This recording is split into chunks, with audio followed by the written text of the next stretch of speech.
Israel isn't only helping the U.S. fight Iran. Since March, the country has been pushing into southern Lebanon.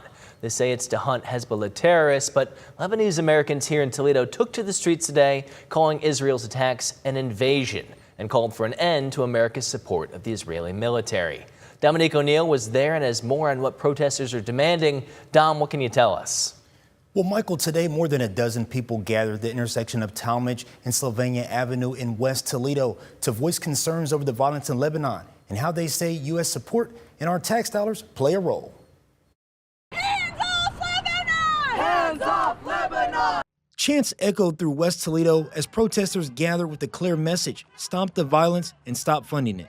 We don't want our tax dollars to continue to fund genocide and war crimes when they could be benefiting people here.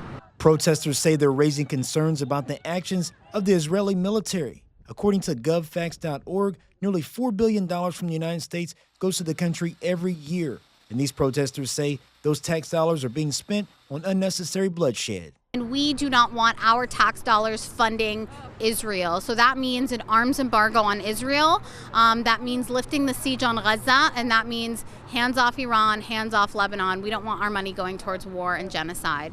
As the Israeli military pushes further into southern Lebanon, they say they're hunting Hezbollah terrorists. But these protesters say civilians are being targeted, and now Toledo families are being directly impacted.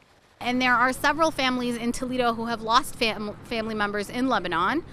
So we're here to continue to say that we don't want that happening in our name. Others at the rally focused on local investments, pointing to millions of dollars in county funds tied to Israeli bonds.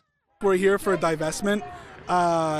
Lucas County has invested $5 million into Israeli bonds. And these protesters believe financial pressure could drive change.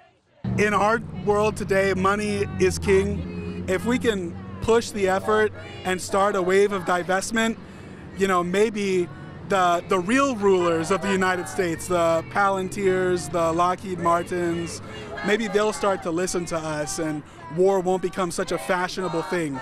For many here, this is about more than politics. They say it's about responsibility, and it's their right as Americans to say it.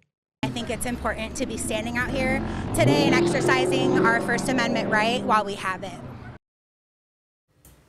Regarding that $5 million bond Lucas County has invested in Israel, there have already been discussions amongst county leaders to divest. However, the bond will not mature until December of this year. Until then, leaders say divestment is not possible. Reporting in studio, Dominique O'Neill, WTOL 11.